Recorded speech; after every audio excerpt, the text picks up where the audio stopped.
Infancia y juventud de San Agustín. San Agustín nació el 13 de noviembre de 354 en Tagaste, pequeña ciudad de Numidia en el África romana. Su padre, llamado Patricio, era un pequeño propietario pagano y su madre, Santa Mónica, expuesta por la Iglesia como ejemplo de mujer cristiana, de piedad y bondad probadas, madre abnegada y preocupada siempre por el bienestar de su familia. Aún bajo las circunstancias más adversas, Mónica le enseñó a su hijo los principios básicos de la religión cristiana, y al ver cómo el joven Agustín se separaba del camino del cristianismo, se entregó a la oración constante en medio de un gran sufrimiento. Años más tarde, el mismo Agustín se llamará a sí mismo el hijo de las lágrimas de mi madre. En Tagaste, Agustín comenzó sus estudios básicos. Posteriormente, su padre le envía a Madaura a realizar estudios de gramática.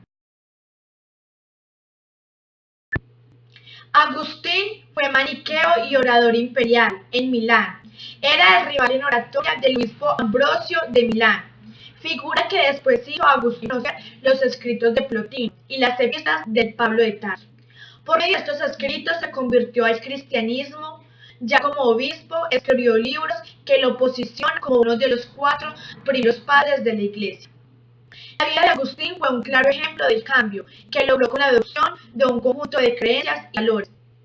San Agustín se destacó en el estudio de las letras, mostró un gran interés hacia la literatura, especialmente la griega clásica, poseía gran elocuencia.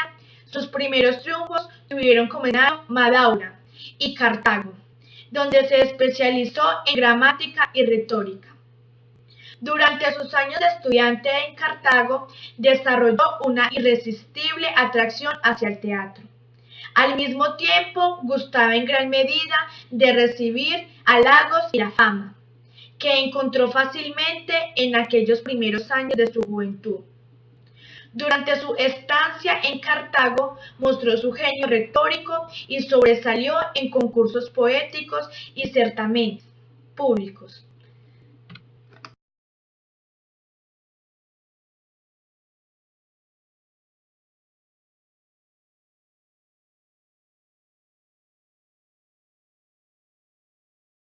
Durante sus años de estudio en Cartago desarrolló una irresistible atracción al teatro. Al mismo tiempo gustaba en gran medida de recibir halagos y la fama, que encontró fácilmente de aquellos primeros años de su juventud. Durante su estancia en Cartago mostró su genio retórico y sobresalió en concursos poéticos y certámenes públicos. Aunque se dejaba llevar por sus pasiones y seguía abiertamente los impulsos de su espíritu sensual, no abandonó sus estudios, especialmente los de la filosofía. Años después, el mismo Agustín hizo una fuerte crítica sobre esta etapa de su juventud en su libro Confesiones. En 385, Agustín se convirtió al cristianismo. Fue en Milán donde se produjo la última etapa antes de su conversión. Empezó a asistir como catecúmeno a las celebraciones litúrgicas del obispo Ambrosio, quedando admirado de sus prédicas y su corazón. Entonces decidió romper definitivamente con el maniqueísmo.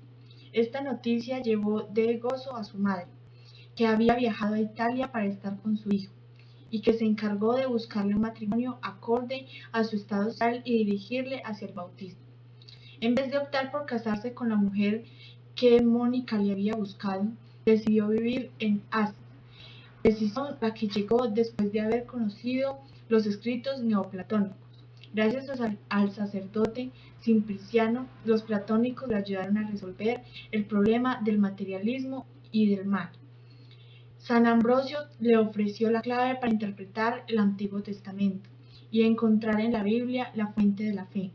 Por último, la lectura de los textos de San Pablo le ayudó a solucionar el problema de la mediación y la gracia.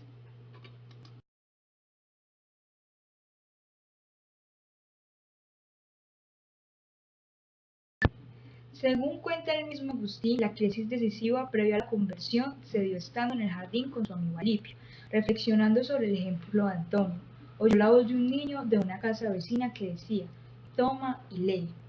Y entendiéndolo como una invitación divina, cogió la Biblia, la abrió por las cartas de Pablo y leyó el pasaje. Al llegar al final de esa frase se desvanecieron todas las sombras de duda. Agustín murió en Hipona el 28 de agosto de 430, durante el sitio al que los vándalos de Gensérico sometieron la ciudad durante la invasión de la provincia romana de África. Su cuerpo, en fecha incierta, fue trasladado a Cerdeña y a 725 a Pavia, a la Basílica de San Pietro in Ciel di Oro, donde reposa hoy. San Agustín a los 19 años se pasó al racionalismo y rechazó la fe en nombre de la razón. Sin embargo, poco a poco fue cambiando de parecer hasta llegar a la conclusión de que razón y fe no es necesariamente en oposición, sino que su relación es de complementariedad. Según él, la fe es un modo de pensar asintiendo, y si no existiese el pensamiento no existiría la fe. Por eso la inteligencia es la recompensa de la fe. La fe y la razón son dos campos que necesitan ser equilibrados y complementarios. Agustín Hipona antipara a Descartes al sostener que la mente, mientras que duda, es consciente de sí misma. Si me engaño, existo. Como la percepción del mundo exterior puede conducir el error, el camino hacia la certeza es la interioridad, que por un proceso de iluminación se encuentra con las verdades eternas y con el mismo Dios, que, según él, está en lo más íntimo de la intimidad. Las ideas externas están en Dios y son los arquetipos según los cuales crea el cosmos. Dios, que es una comunidad de amor, sale de sí mismo y crea por amor mediante raciones seminales o gérmenes que explican el proceso evolutivo que se basa en una constante actividad creadora, sin la cual nada subsistiría. Todo lo que Dios crea es bueno. El mal carece de entidad, es ausencia de bien y fruto indeseable de la libertad del hombre. Agustín también reflexiona sobre el tiempo desde la perspectiva de la conciencia subjetiva. El interior del hombre, dotado de memoria, está disperso entre el pasado y el futuro, y anhela lo imperecedero. Es a través del examen de la propia trayectoria existencial y la introspección en la propia alma, donde Agustín expresa sus convicciones.